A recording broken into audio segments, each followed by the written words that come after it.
Okay, cool. We are live. Hey, everybody. Good afternoon. Good evening for those who are on the East Coast. Afternoon for those who are tuning in on the West Coast. Some of y'all on the West Coast are just getting off work, getting to your cars, and heading home for the evening. Be safe as you travel. I do know Cali has those 6 lane highways, but traffic is crazy in California. I've been out there a few times for a conference. But I want to introduce, I don't want to hold too much time talking in the beginning because I really want to get into part two of this discussion. Last week, we started part one, which is the unspoken truths on why you are single. The men are talking from a man's perspective to an audience of women who know us, who follow us, who have heard us over the last 6 months that we've been putting out material related to relationships. I've got a great friend, a good brother tonight, Dr. Antoine Perry, who's online.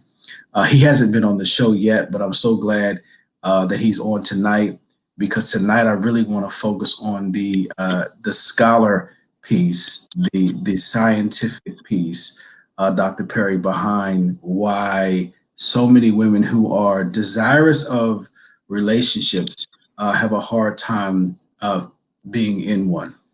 And so again, as we shared last week, this is not for those women who don't desire relationships, because there's a good number.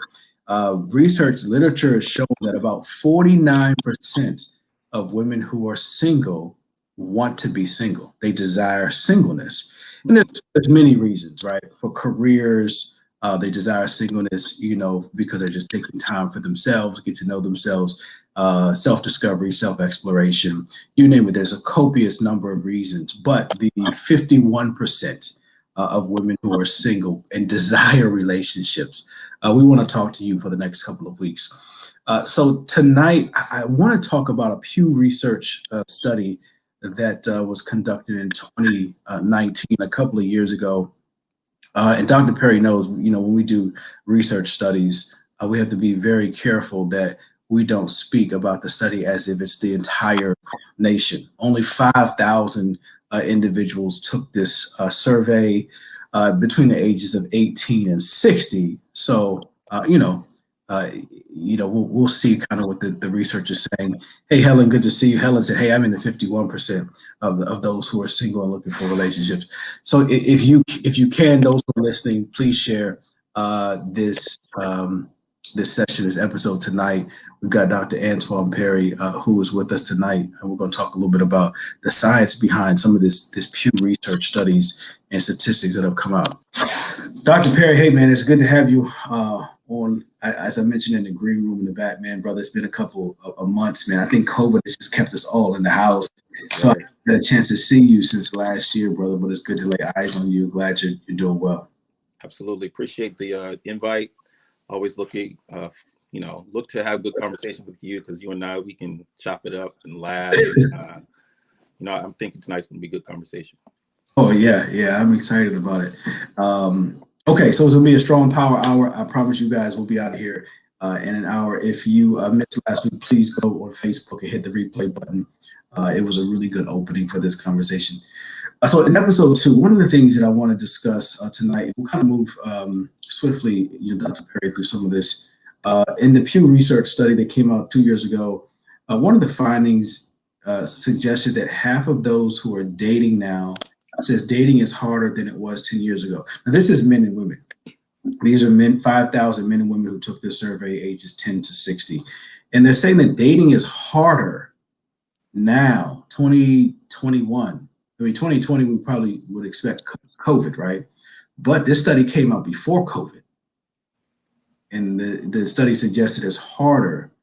But we have more access, Dr. Perry, to technology. More access. I mean, I know tons of folks who got, married and are dating through apps, right? Plenty of Fish, Tinder, Match.com, right? So there's Christian more single. Don't forget the Christian single. right, Christian single. It's more accessible to meet people. Tell me your initial thoughts. Why you think in this study people have found dating to be harder in 2020, 2021 than it was 10 years ago? I think part of the reason is essentially what you mentioned. as it relates to having more access to dating. I would probably say like 10 years ago, 10 years ago plus, dating was about getting to know someone. You find someone that piques your interest. You all decide to meet for drinks, to go out for dinner, go out for brunch, lunch, and you would really get to talk to a person, to kind of get to see them at face value, ask them questions, have conversation.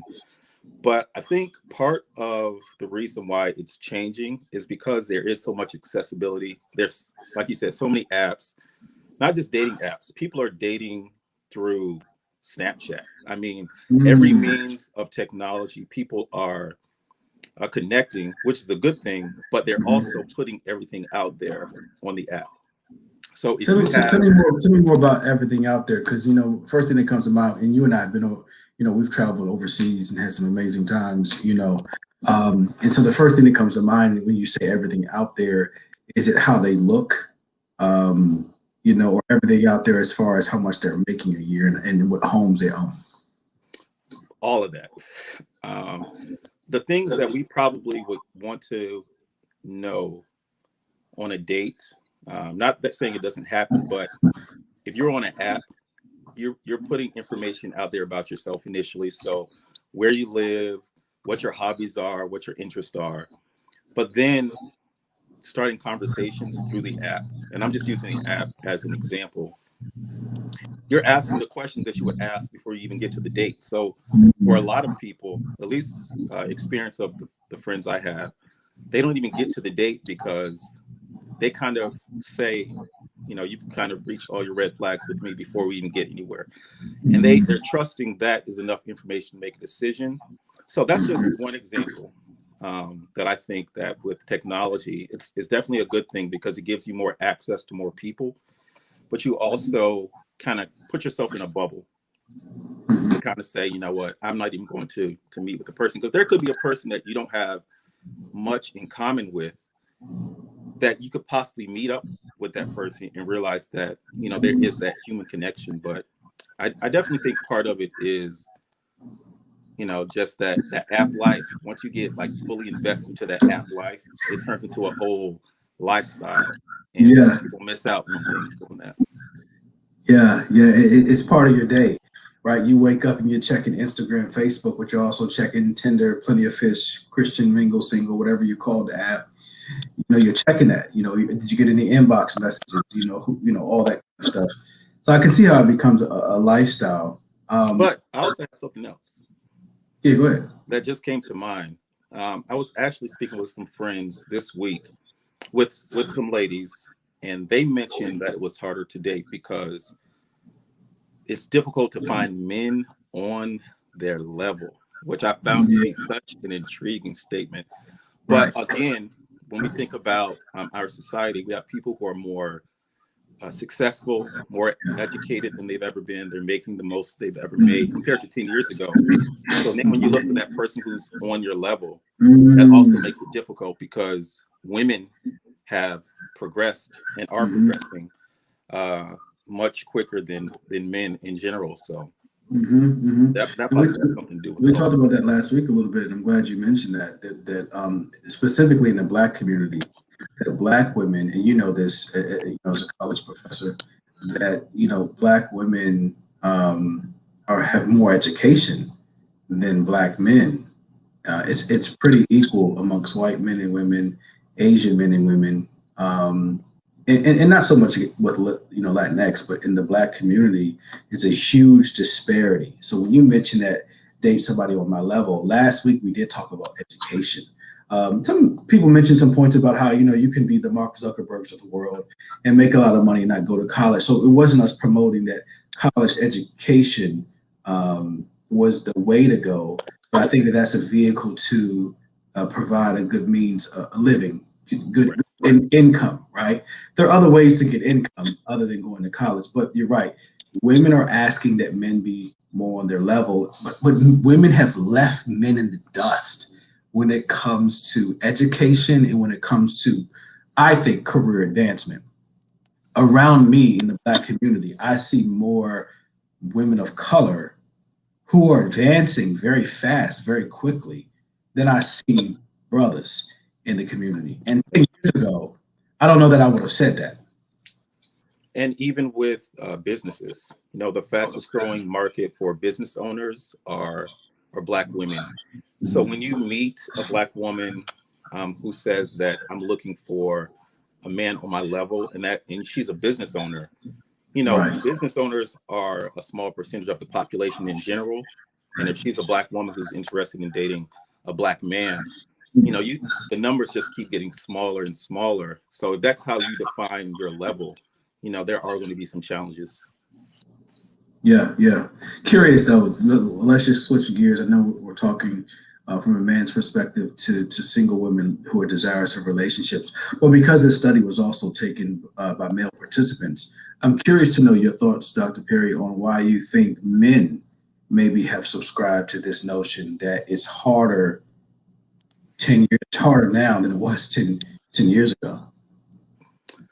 Okay, I'm not speaking from personal experience. So ladies, if you're watching, you can do no wrong in my book personally. But I do have some brothers who will say that today, a lot of women, some women want something out of dating. I mean, literally today, I saw this post where this woman said that if a man wanted to go on a trip with her, that he would have to pay. Doesn't matter if it's the first date or their relationship, that she's not traveling unless the man pays 100%. So Right. for some men, they see that as, are women, are some of these women that I'm speaking about, are they really interested in me as a person, in me as a man, or is it about what I can offer them?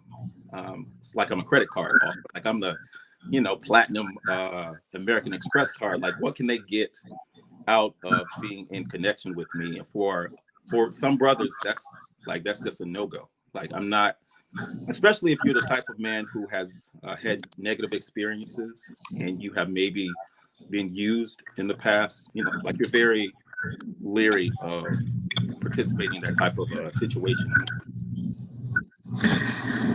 Yeah, I think you make a great point, Dr. Perry. And I'm looking at one of the comments. Ashley says that women are so easy, which I think is a great point to make. But I don't want to assume that 10 years ago that women were more easy. So let me make this statement by saying I think women today, just to your point earlier, Dr. Perry, require more from a man because women have acquired more for themselves. Right.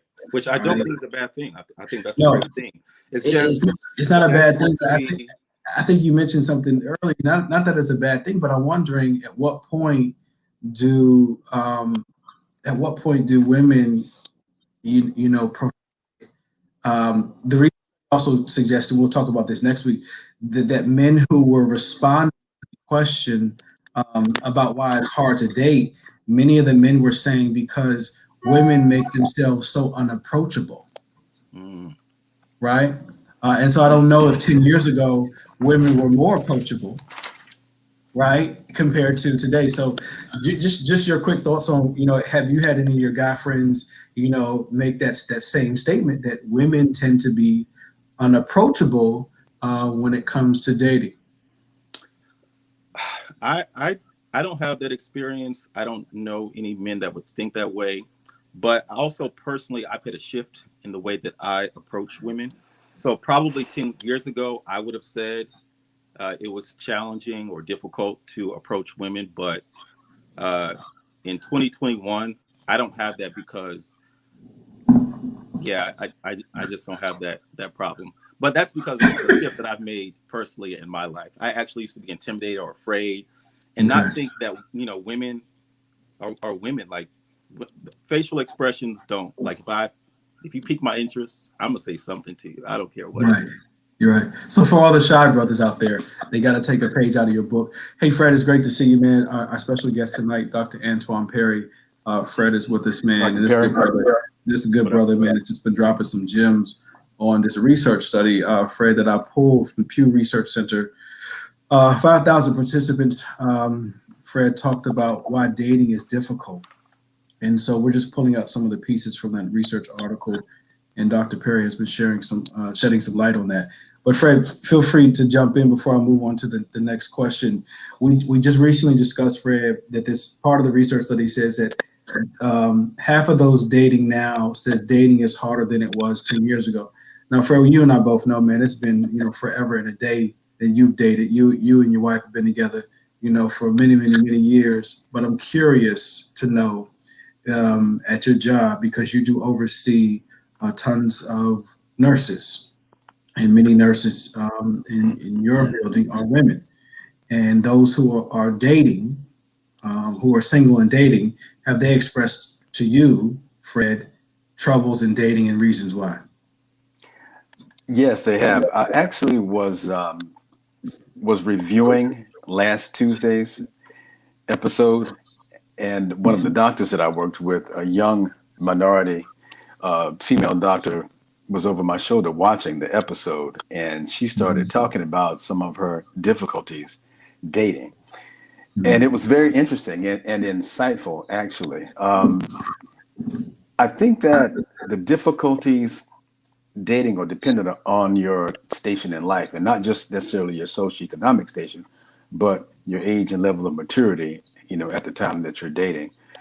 Dating has certainly changed from the time that I dated. I dated in college and almost exclusively one person because I got serious immediately. And nowadays, with the advent of social media and all of the computerized dating services and stuff that they have, it's beyond my understanding, because I would not want to have to deal with what young people go through nowadays, young people, middle-aged people, and even older people. But what I have found is that, and this young lady happened to be Indian, a minority who was Indian, but she let me know that there's still a dearth of what she thought were eligible men out in the community. And she also dated black men. But while I appreciate Dr. Perry's confidence, I think women have to realize, especially accomplished women, driven women who are independent, have to realize that not all men are initially as confident as Dr. Perry is. That doesn't mean that they should settle for a man who lacks confidence. I don't think anybody wants someone who lacks confidence, because for an accomplished woman, someone who lacks confidence pretty much ensures an unsuccessful relationship. If you're a woman making six figures, if you're a woman who's goal oriented, a woman who's independent, and who, as so often is said, doesn't need a man to necessarily provide for her, it takes someone who has a great deal of confidence. If you are a plumber making $90,000 a year, or someone who provides HVAC service making $86,000 a year, that's nothing to spit at. That's nothing to sniff at. But you have to have the confidence to realize that if you have a driven woman, or even to just approach such a lady, you have to at least show up with a pocket full of confidence. But Right. and not just money, but confidence. Because Confidence. and I think women also need to realize that when they don't find a man who's matching their, and I hate to put so much emphasis on socioeconomic status, because that's not the most important thing to me, nor should I believe it should be the most important thing to a woman.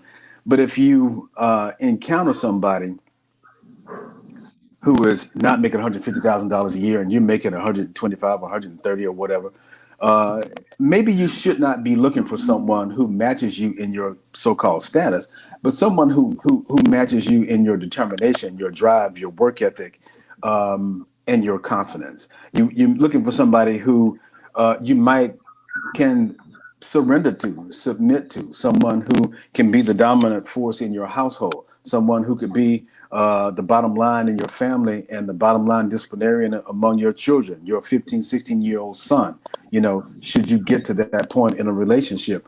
So I think I keep saying women need to decide what it is that they're looking for and what is the most valuable to them in a relationship. So confidence is a good starting point. Dr. Perry has it. Not everybody has it. And just like my man said, when you get approached, don't snarl. You know, don't look at what somebody is wearing and immediately pass judgment on them. You know, that shirt that says so and so's plumbing and HVAC maybe Right. worth $90,000. You know what I mean? And that doesn't mean that that's not an industrious brother. It doesn't mean that it's not somebody with goals and aspirations and somebody who's ready to, you know, to lay it all on the line for his family. Yeah, yeah. You know, the confidence piece, I want to just stay there for a second before we move on to the next piece. I think that confidence piece, Dr. Perry and Fred, is so important because regardless of social economic status, because women are doing so much more today than they were 10 years ago and more today than they 20 years ago, right? There is just this level of expectation that I believe that many women have today, and there's nothing wrong with that expectation. But I see that as soon as you walk into a grocery store, right? A woman can size a man up and think, oh well, by the way that he's dressed, he might not really be about anything, right? And I think that because women oftentimes do have to size a man up to engage in conversation. Is this conversation worth having? You're in the grocery store for a reason, to get groceries and to go home. You're at the gym for a reason, to work out and then go home, right? So I'm wondering if the way that men are approaching, and I don't know what men are saying these days, but if the way they're approaching is if it's because of the way that they're dressed, or if it's because of the car that they're driving. We are living in this era where social economic status matters. And as much, Fred, as you would love that it doesn't, in the United States of America, it does matter, right? I'd love to say that we don't live in a world where, you know, what you make or what your profession is not a really big thing, that your character and your integrity are the things that lead, in your conversation. But to get your foot in the door before they see integrity and good character, right, and spirituality, before they see those things, how are they vetting you? How are they vetting these men, right? And that's why I think this study may suggest that men find it hard to approach women because they feel they're being vetted before they can even give an opportunity to tell their story. This is who I am. This is where I came from. Your thoughts, Antoine. Your thoughts, Fred. I mean, I think that's true. And one of the examples that I'm thinking of now, this is an example. It doesn't represent a whole swath of people, but this one young lady who I know who is, successful, and on a first date, the gentleman took her, I want to say, to IHOP. Like it was like a Saturday. They met for like breakfast, and he said, "Let's go to IHOP."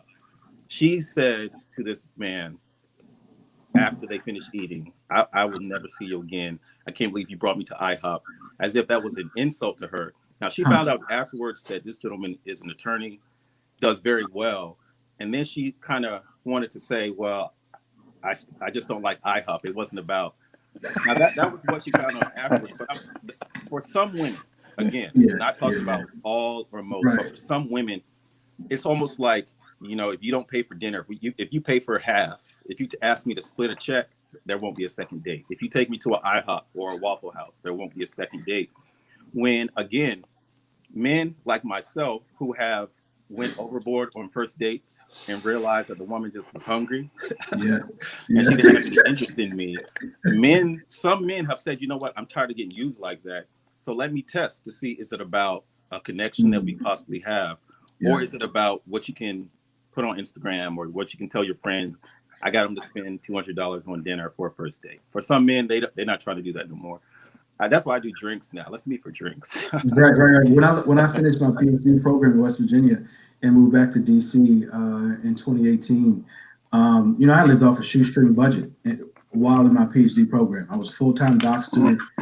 You're making $20,000 a year off of a stipend, right? A doctoral, stipend. It paid me $1,600 a month. That I wasn't, that's pennies. Compared to the life that I left, full-time job before entering into a doc program. So when I came back to the city, got a great job, making good money, after my program, I did the same thing you did. I'm going to happy hours or I'm just doing drinks. And I noticed, to your point, that when the bill came, it was kind of, always on me. in the very beginning when I got back to DC.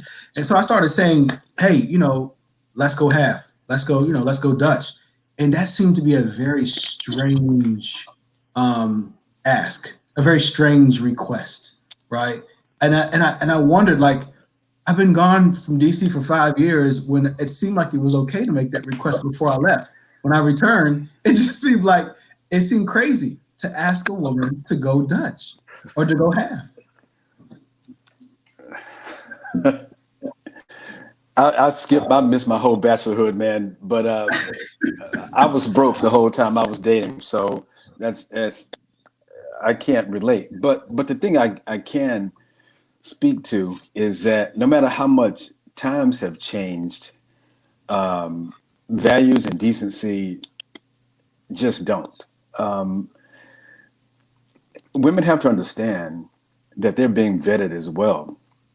If it appears to me, if I'm a successful man, and you know you are, right? You know what the market is. You know what your value is. You know what the ratio of men to women is. If I'm a successful man and I run into somebody in the Piggly Wiggly, and I was working in the yard at my 4-acre criboso, you know what I mean, with chandeliers and whatever.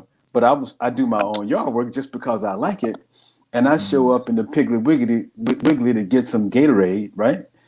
And I see a lovely young lady, and I stop and say, "Hi, I just noticed you," or I just assist someone. My usual, there's trouble, and I'm my usual gentlemanly self with somebody, and this lady doesn't appreciate my gentlemanly act, and she just kind of blows me off when I try to be personable to her or try to be open and start up a conversation with her. That's a turnoff to me. If this is somebody who's looking for a possible soulmate or whatever, if you need me to show up in, Stacey Adams or whatever, you know what I mean, or pull up to the Piggly Wiggly in a Bentley Countach or something, a Maybach or something like that before you are interested in me, then I'm not interested in you. Women have to understand it's about personal connection. It's not about material. It's not about material things and how many bottles we're going to pop on the weekend or that kind of foolishness. I need to know that you're interested in me as a person and whether or not I can be a good boyfriend, possibly a good husband, possibly a good father. And that has not a damn thing to do with what I make. That does. And if you're that shallow, then I don't want you. And if women haven't figured that out yet, if all you're looking for is what I can bring to the table materially, then I don't want you. And the odds are in my favor of finding somebody that's attractive to me. Yeah. Hey, Murph, great to see you, champ. We are discussing a Pew Research study. Dr. Perry is on tonight, Murph. He's one of our special guests. This brother is a learn scholar. He dropped us some gems. We open up with a Pew Research study about how hard dating is today versus 10 years ago. And this Pew Research study has a bunch of statistics. I want to kind of, dive into the science of these statistics over the next couple of weeks. So what I want to do now is talk about this particular piece, Dr. Perry, and then I want Murph you to chime in. In this study, over 5,000 participants says that 67% of them say overall dating is not going well, right? And again, men and women were taking this research survey to some degree. Some of what Fred is saying, that some folks feel as if dating is more shallow now. Some have felt as if dating is a lot harder because it's harder to really know how to be on a date. Can you be yourself on a date? Being catfished, I hear, is a new concept, right? On dates. People who don't know what catfish is, like, you see a picture and then the person who shows up is not the person that you saw in the picture. That didn't happen much before social media, but it's happening now. 75% of the folks who took the survey said that it's hard to find people. And this is what I really thought to be interesting, Dr. Perry and Murph, is that many of the people who are finding it hard to date are saying it's hard to find people. But Dr. Perry, we just opened up by talking about how access to social media, all these apps, Tinder, plenty of fish, Christian Mingle, all these apps makes it easier. So your thoughts, Dr. Perry, really quick on why you think many of those who took this survey are suggesting that it's not going well dating, number one, and then two, why is it so hard to find people? Wow. So, I mean, it could really vary. But I will say, again, just going back to having so much access, again, when you are in an undated with so many profiles and so many people that you have access to all of the time, I can't think of any scientific language to use, so I'm just going to use like some layman's terms. But you start looking for the perfect person. When you literally could spend hours scrolling, swiping left, right on people, you could literally say, okay, I like this person, but she doesn't have this, or I like short haircuts, but I don't want short haircut. No, you just find all these reasons to not like someone because you, in your mind, saying, I have so many people to choose from, I have millions of people to choose from, or even in my area, I have hundreds or thousands of people to choose from. But also, I think people could say that it is hard to find people. It's because I think a lot of people, men and women, they don't really know what they want. They just know they want someone, but they don't know why they want that person. Even for people or women who say that, I want a man that makes, 6 figures. They don't know why. They just, that's just nice to have. 6 figures sounds like a lot of money. Or who say, I want a man that, drives this type of car, or is Baptist. I need somebody. Like, why? Like, why are you saying that? Like, I think people in general, they just don't know what they want. They just are repeating things that they hear or that they believe to be good about somebody else. But at the core of it, I mean, even for myself, I'll speak. I'm divorced, and when I think about why I got married, I don't know why I got married. I got married because I thought, it'd be great to get married. My family would be proud of me. It was the right thing to do. I was at a certain age. But now that I'm divorced and out of that situation, and I think back, I realize I should have never been married. I should have never even been in that relationship because I didn't know at that time what I wanted. I just thought, I like her, she likes me, we attracted to each other, we have sex. Sex is good. Let's get married. Right. Let's do it. Let's do it. Right. After a few months, I was like, what? What have I done? What the what? Right. But I really think that is. I think at the core of it, people don't know what they want. Don't know what they want. Yeah, and Murph, I think you alluded to that in some of our past episodes. So I want you to chime in on this statistic here, Murph. Many who are dating saying it's not going well, and they're also saying that it's hard to find people. Yeah. Well, I think, Doc, I think you said it best. I think that there's a book that it reminds me of. It's The Paradox of Choice. And I believe that there's so many choices that people are becoming paralyzed with having so many options. But I also think there's not the investment in integrity and the investment in integrity of a relationship is not something people are doing. They're attracted to celebrity. So because I think we're becoming attracted to surfacey things, and we're trying to make that. It's kind of like when people say, I'm gonna do shop therapy. Well, shop therapy to me sound like codependence. I don't know how helpful that is. So when we come down to relationships, I think people are becoming attracted to fool's gold.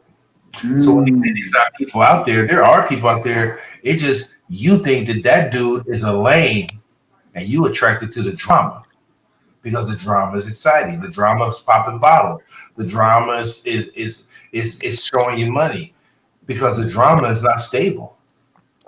The drama does those things to prove that they're the man or that they're the celebrity. The man just is steady. The man is deliberate. And that's boring. Thank you. Boring. The man is what's going to celebrity status. It's boring because people are used to the celebrity thing and the drama. So really, what I'm saying is they're used to stress. They're used to the stress. I always go back to cortisol. Everybody like cortisol. They love it. Tastes like Kool-Aid. On these sites, though, man, people are attracted to the best occasions that people post. You know, the way they look in their best costume. But the person you're going to spend your time with, 85% of your time is the guy who's going to be sitting next to you on the sofa, right? The guy's going to pick the kids up from practice. You know, the dude that's going to be working extra hours to help pay for Christmas and keep pretending like it's a damn Santa Claus. You know what I mean? Fred, That's what you got to try to figure out is who the hell is this guy? Is he only the person who posts these images, you know, with his gut sucked in on Instagram, right? But Who's the guy? But Fred, you think that's attractive, though? I'm trying to tell you, you could be fugly as long as you folding up dollars or popping bottles. Like, you know, I think people are becoming conditioned to raising men and men being and men tricking. I mean, I don't know how the better way. I'm sorry, I can't think of a better way to say that. But I believe it's become so transactional. Transactional, yeah. That's the word I'm looking for. Yeah. That the intimacy and vulnerability that people are looking for, they're looking for it, but they're looking for it in materialism. Yeah. Murph, I like that word transactional because you know when you talk about dating, you know the article goes in to say that you know when women go on dates, there's an expectation. And I'm not here to get into what the overarching expectation is because every woman has their own expectation. And maybe a man has an expectation too when he shows up on a date. But it just sounds so transactional when you go to a date and you are expecting something other than good conversation. Right. I mean, it is a guy maybe he's expecting sex, you know, after the conversation. Maybe he's not. Maybe the woman is expecting sex, you know, maybe she's not. But what I'm saying is, you're right. It is so transactional because they're not showing up just for the moment. They're not showing up just to experience what it's like to have great conversation and have great chemistry and synergy in that space. It's about what can I get out of this? You took me away from 2 hours that I was at home watching Real Housewives of Atlanta. So what am I going to get out of this experience? And I don't want IHOP Dr. Perry. I want a damn steak from Mastro's. Well, you know what's out of the menu that is. But no, listen, man. Go ahead, Ben. Go ahead. No, I was going to say, I think that, you know, when people say they can't find people, I don't know, you know, and I take that very deliberately. I don't know if people are actually looking for people. As they may be looking for brands. Wow. Well, that's good. Hey, say that again, Murph. Yes, it is. If you was in church on the pulpit, they would have passed the offering plate on just that word alone. Well, I'll say it once more. I don't think that people are. The statement here says people that are finding it hard to find people, and I believe that people are not looking for people; they're looking for brands. They're looking for. What's your Venmo? What's your Venmo address? Hey, don't play with me because you know I'll send it. I got some change on me. That whole celebrity thing and the surfaciness of things, like the investment. Like I'm saying, man, the investment in stability, the investment in the understanding that I can make myself happy, that you can make yourself happy, and we can have a very interdependent relationship. That stuff is they're not hearing that, bro. Like, you make me happy. That Louis Vuitton makes me happy. That coach don't make me happy no more. I ain't trying to mess with no coach. I haven't bought a Coach purse in years. I will say that much. But listen, man, all of not even Gucci, all of what you're saying leads to the question: has anything changed? Has anything really, or should anything have changed from what I was looking for when I encountered my wife at 18 or 19 and 18, than what I should be looking for when, say, we were 31 and 30, or 41 and 40, or 51 and 50. Seriously, if you're looking for the right things, now, not necessarily at 19 and 18, you may not necessarily be looking for a husband or wife, but if you're looking for a girlfriend, someone to be monogamous with, somebody to be attached to somebody who will have who you may have a fulfilling relationship with, someone who will appreciate you, be dedicated to you, someone you can trust, someone who will be intellectually stimulating and otherwise, and trustworthy. Those are the same components you're looking for in a sustained, long-term, rewarding relationship that leads to possibly children and grandchildren and all that other stuff. So Fred, let me my throw this wife at you nor because you I were talking about. were driving anything at the time. Fred, let me add this component because you talked about has things changed. Let me tell you one thing the research article said, and I want you to tell me, was that different during the time you was dating your wife at 18 and 19? The research article said that 51% of the people who are dating are okay with casual sex.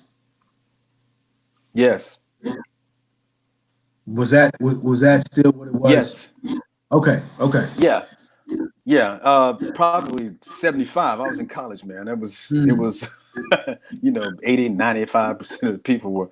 Yeah. No, morality is not the issue. I mean, in that sense, sexual morality. Right. I Is just not was a wondering defining. if monogamy was Right. something that women years ago wanted more Right. of, and now today that they're okay with being more casual. Okay. No. It was wide open. It was college was the same now as it was. Although, no. I'll say this. While it was probably, pretty loose and carefree and freaky in my day, nowadays, I think women happen to be actually a bit more just indiscriminate about what they do. That's what I'm hearing from my son is 26, and I watched him go through college, and I've heard he and his friends talk about just like having to leave clubs at midnight because my son's also a professional baseball player, but like having to leave clubs at a certain time because it just got too nasty. I mean, it wasn't like there was anybody you could get to meet that was decent. Everything there after like midnight was just ready to do anything and everything. So it was just, it was a health hazard to be there. Song that says the freaks come out at night. I don't know who sang that, but that was one of the verses. That's before your time, man. That's before your time. That's my era. Yeah. Okay. Like Luther and Alexander O'Neill. If Luther came on while you were slow jack with a woman, all you could do was mess up after that. If Luther came on and said, "Love has truly been good to me," it was on. All you could do was mess that up. Just keep your mouth shut and be glad you was belly rubbing when that song came on. Cause all of a sudden you started looking good to that girl. Just don't step back. Just keep your head by her ear, but don't sing. So for Antoine and I in the club, it wasn't Luther, man. When Juvenile came on, back that thing up. I mean, you could find the most unattractive brother in the club. He's standing against the wall, and if that song dropped, I don't care. That girl gonna find him, and put. I mean, that song was just revolutionary. As long as the lights didn't come on. You said what, Dr. Perry? I say you was definitely gonna get backed up on, no matter who you were. Oh yeah, didn't matter who you were. No matter who you were. Hey, we got about 15 minutes. I want to pull out this part of the article as well before we close. Here are the top 5 deal breakers. There were 10.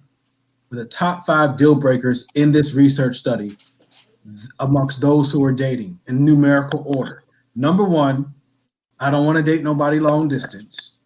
Number 2, someone who has debt or lots of debt. Number 3, someone who voted for Donald Trump was a deal breaker. Number 4, someone who is 10 years older, which I thought was very interesting. I hope we can have some time to talk about that. And then number 5, this is even more peculiar and interesting. Somebody who has kids from somebody else. Let's dive into this. Dr. Perry, which one of these 5, these are in numerical order, really stand out to you and cause you to be like, oh, MG? So number 1, long distance. I don't see why that is on the list. I actually think that's great for 2 people if you're serious about being in a relationship, because having distance will ensure that you are truly getting to know that person, and it makes the time more meaningful when you all can see each other. And Jason knows this, but the beautiful woman that's in my life now, She lived in New York for the first year of us dating, and that was actually great for me because I will admit that I'll just immediately just kind of get locked down and I'll just be in love super quick. But that distance allowed me to say, is it just about her, or is this really about us getting to know each other, establishing a good relationship? Now, debt. I have student loan debt. I think a lot of people now have good amounts of debt. So that's something you can work with. Now, the Donald Trump thing, like, come on. If you voted for Donald Trump, you need to be by yourself. Number one, right? Right. You don't deserve nobody. We just lost all our Republican viewers, man. You can be a Republican. You don't deserve nobody black. Donald Trump. You need to be by yourself because Donald Trump is not a Republican, but that's another show. That's another show. Right. 10 years You don't older, deserve a black man. Right. The 10 years older, that again is surprising to me because I think if it's true that women mature faster than men, sometimes older men and younger women actually mesh well. And I actually have a few years on the woman that's in my life.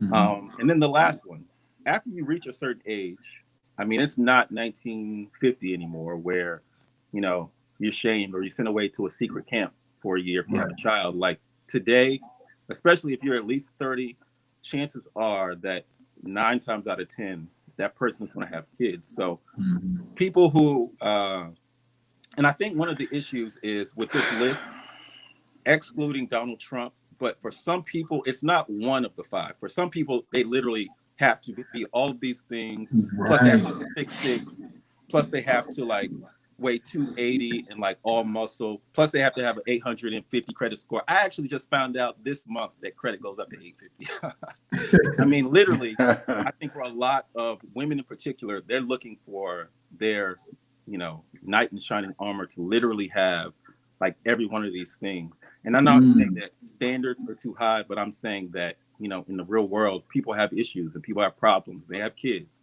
and they have divorces and they have debt. So. Yeah, that's good. And Fred, jump in on this, man. Which was your OMG? I can't believe this is on the top 5 list. And then which one of these do you agree with? Fred, you muted? Like Doc said, the whole long distance thing, that's probably the most startling one to me that is actually there, because debt, you can't live in America. You practically can't live in America without being in some kind of a debt. But the voted for Donald Trump thing is almost a joke. If I couldn't see myself in the presence of anybody for too long, a black person that voted for Donald Trump, I just wouldn't want to be around somebody who was that damn stupid. I'm sorry. And if that offends anybody, it's on purpose. The long distance thing, my wife and I actually spent 3 years having a long distance relationship. We met in college and spent like a semester, a year and a half together. And after that, we're separated. I was in another college. She graduated, and absence in that case truly strengthened our relationship. And if it's meant to be through that type of a trial and seeing each other on major holidays and that type of thing and making it work, that's the kind of stamina it takes to really make a relationship last. That's the kind of work that goes into making a relationship successful. The whole the idea that we wouldn't give up on us still carries us through our lives today. The thing about having kids from someone else, if you're 50 and you expect somebody not to have kids, and we're talking to, we're not talking to young kids on this show. We're not talking to 15. Absolutely. If you're 30, 35, 30. 25, 30, absolutely. But so the older you get, the more of all of these things you should expect, except that Donald Trump shit. That's ridiculous.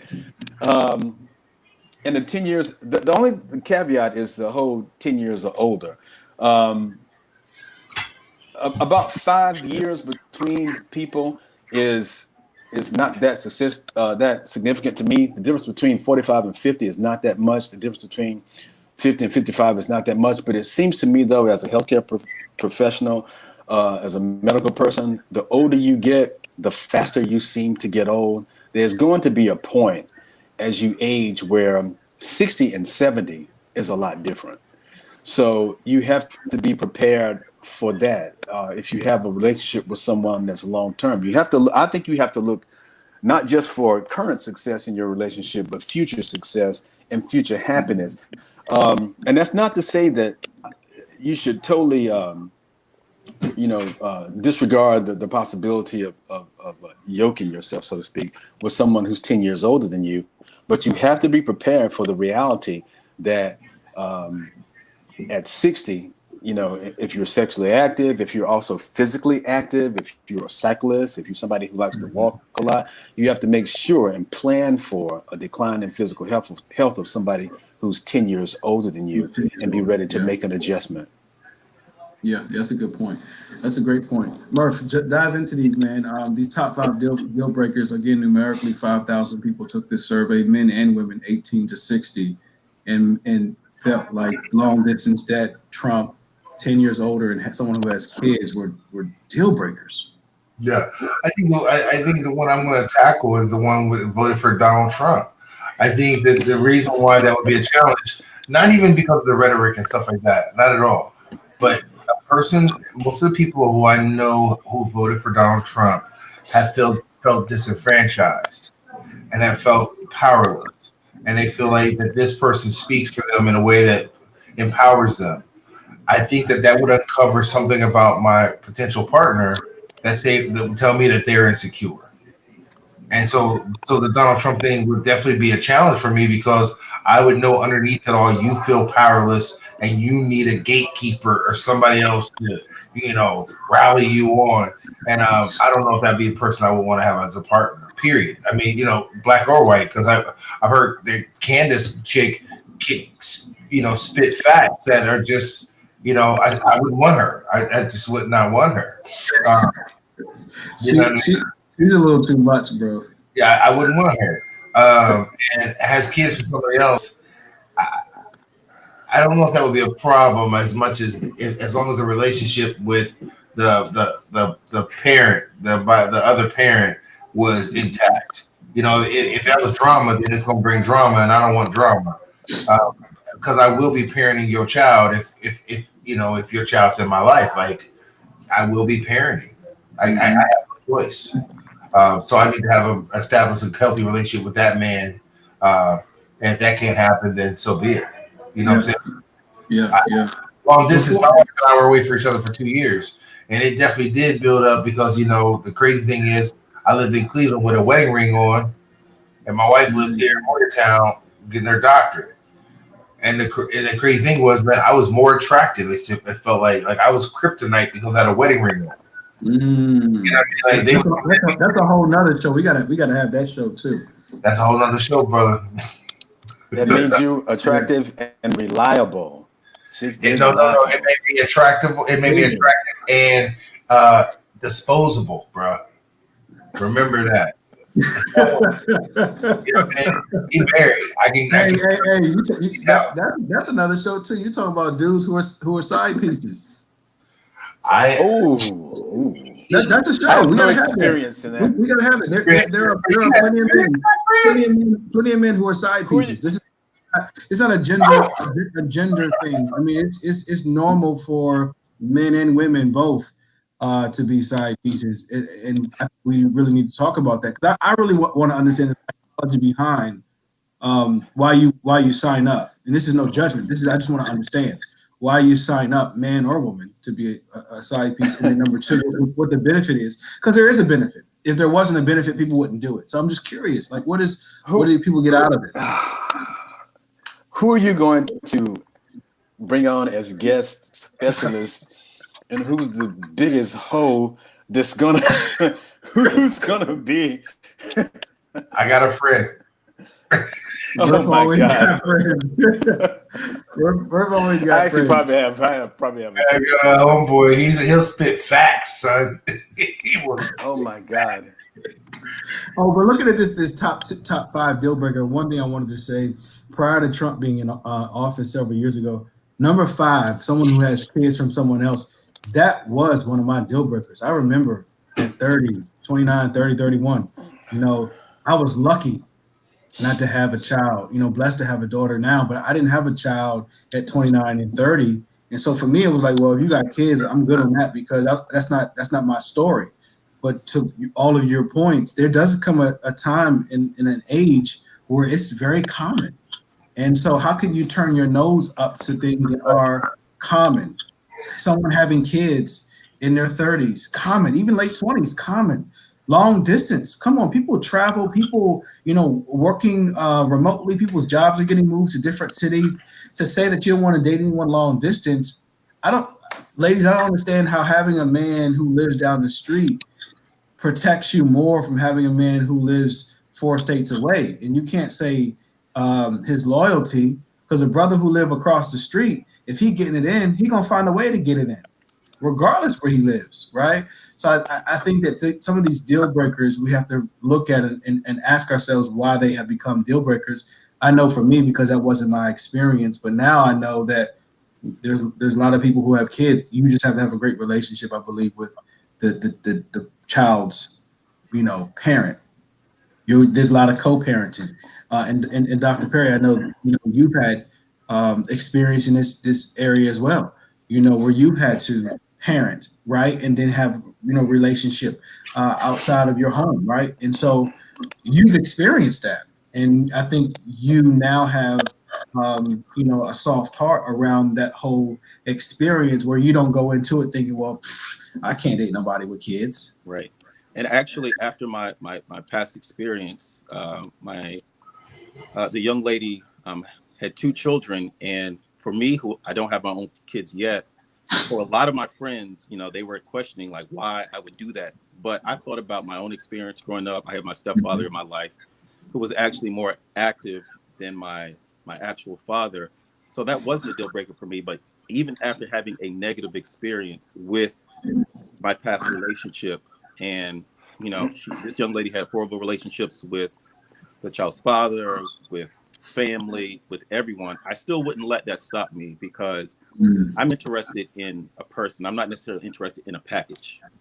I'm looking at the person, and if part of you is, if an outgrowth of you is having a son or a daughter or kids, that's not going to stop me, because if my lifelong connection, and that's my aim, if my lifelong connection is connected with you and you already have a child, then so be it.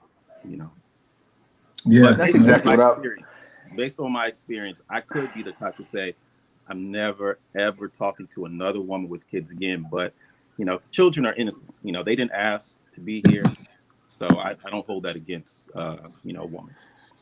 There's a couple of things aside from like some estrangement between whoever the party is and their children, or the father or mother, whichever we're talking about, of the child, or some dramatic relationship or dangerous relationship, even the Trump supporter, this madness. I don't understand how anybody, if you're looking at an African American, a black person, and they're that clueless, I find that almost unforgivable. But really, if somebody's looking at me or Jason or Dr. Perry or Murph, I would hope that they would see enough good in me, enough value in me, enough character in me, enough love of God and love of people, and care and concern and trustworthiness in me, that these other things would be worth the struggle. That's what you're looking for. You're not looking for what the obstacles are. You're looking for somebody that you're willing to climb the obstacles for, and that's not money, that's not cars, it's not Instagram posts, it's not popping bottles, it's not some fabulous life outside of your marriage and outside of your house. It's a fabulous life inside the walls of your house. It's like peace and love and happiness and security personal, peace, love, and happiness and security that you can build on, something that you can return to when outside of those walls, there's nothing but turmoil and chaos and people who don't love you, people who would rather see you fail, people who are not about your success, and it's not got a damn thing to do with what you own, because all of that can be gone in an instant. Yeah, but what you hope remains is your relationship and the foundation that you set for either the family that you build or the one that you inherit, one or the other. But all that other stuff can only be triumphed over by having someone with real character. And if you find someone like that, then let the damn battle begin, because that other stuff is just, life is going to be full of challenges. That's right. But you need to have somebody that you can go through those challenges with. That's what you're looking for, not for an easy path. Forget that shit. Forget it. Hey, next week we're going to dive into this Pew Research Center study more. We've got a whole lot more pieces the next couple of weeks to pull out. What I want to do next week, though, is to pull something fun out. This all has been fun, but this is going to be very interesting. The statistic that 65% of those who are dating say sex in a committed relationship is important. And then 62% are saying that sex in a casual relationship is important. So I'm curious. I want to bring a couple of ladies on next week, and maybe this is how we can get into that, some of that sexual conversation. I'm curious if introducing sex early in relationships or in dating or in hookups is what is causing people to remain single longer, or if introducing sex early on is making them get into relationships much sooner. I don't know, but I want to bring some ladies on who are single, who, we'll ask them, do they, are they having sex in their relationships or casually, and how that has worked out for them. Yeah, we'll bring some ladies on next week. So I really want to hear their perspective, because a lot of women who are single and desirous of relationships, every woman is not chaste. Every woman is not, a virgin, or every woman is not, holding out until marriage. And so for those women who aren't holding out, I'm curious to know, is that an influence? Is there in the statistical terms, Dr. Perry, is there a correlation between sex and committed relationships? I don't know, but I'm curious to hear from some of our guests, right? And then maybe we can get some guests on who are living chaste, who are, born again virgins, as they've used that term. And I'm curious to know, Dr. Perry, if that has worked out for them in relationships, if they're desirous of relationships, right? And they are chaste, or they are born again virgins.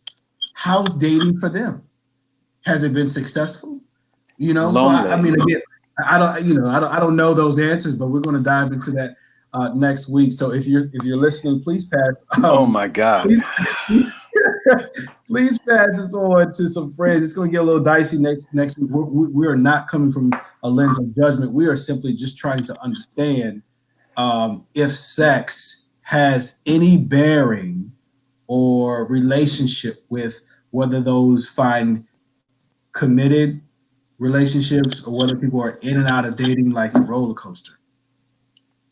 Dr. Perry, we may have to have you back, but let me know some of your initial thoughts, man, on that. I know I just threw it out there really quick, and then Fred, we'll have you close up. But we got to get out of here, man. We're over our hour. Oh, wow. So just really quick, I will say that for women who are born again virgins, I think it only works if you look a certain way. And I'm saying that because one of my former crushes, Megan Good, I know before Megan Good got married to Devon Franklin, she was a born again virgin, but she's Megan Good. So a man's gonna wait for Megan Good. If you're not, walking around Earth looking like Megan Good, I don't know how that's working for you. I don't know. Shout out to Megan. Appreciate your honesty. Fred, go ahead, man. Answer that question, and then we're gonna get out of here, because I do want to save some of that juice for next week. I do need to go, like you said, I need to recruit, man. I'm interested. If there are ladies listening now, put it in the chat that you want us to bring you on next week. I'll bring you on. You want to come on the show next week? We want to talk about sex and dating, the good, the bad, the ugly. Does it lead to relationships? Does it lead to broken relationships?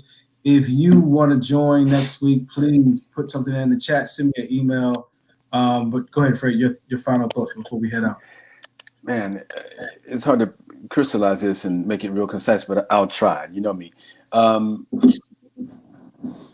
I think there's value in monogamy. I think there's value in also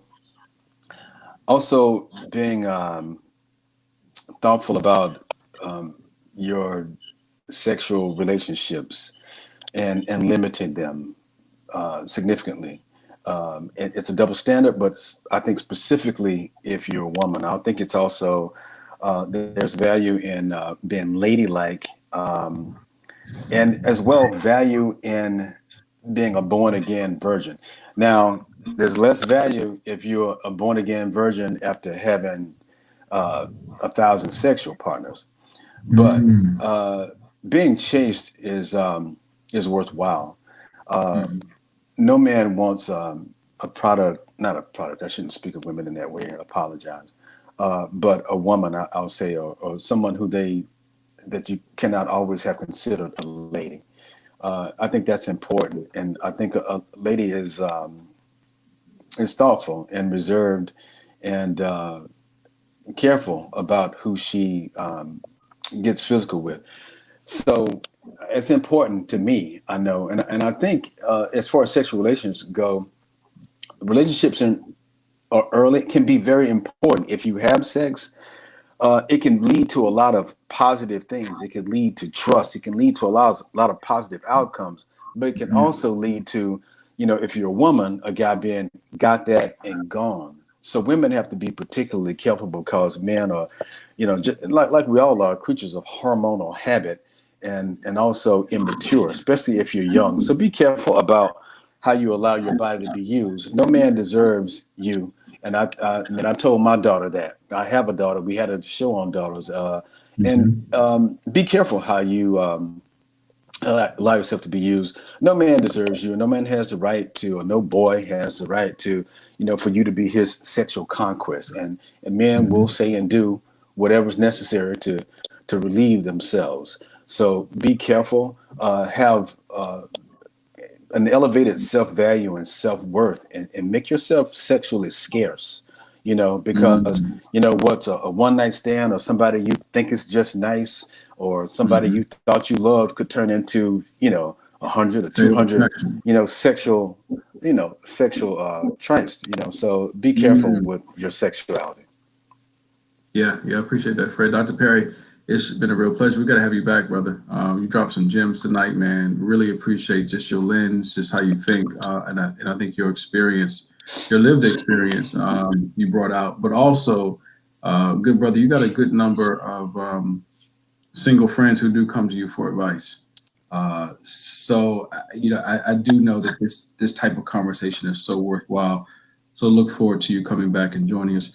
Fred, as always, brother, good to see you, man. We'll do this again next week. Hey, it's gonna get a little dicey next week, brother. So come prepared.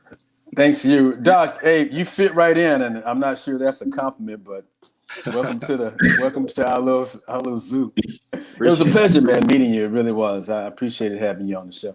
Yeah, it's gonna get interesting, as always. Yeah, thank you to our viewers for tuning in. Again, hit me up. You can DM me or shoot me an email. You want to be on the show next week. And you don't have to stay long. We can just bring you on really quick, ask you a couple of questions, and you can pop off. I don't want to put the spotlight on you if you don't want it on you the whole time. But I am curious to know from women next week when we do have this show, how you view sex in relationships, because a lot of people are dating casually in today's time, and sex is happening. Is that working out for you? Are you benefiting? Are you pleased? Is it leading to relationships? So curious to hear all those things next week. Thanks for tuning in. Until next week. That show definitely will be brought to you by our sponsor, the Mo Better Duct Tape brand, because duct tape always makes it Mo Better. All right, I'll see you guys later. See you, Dr. Perry. Thank you, sir.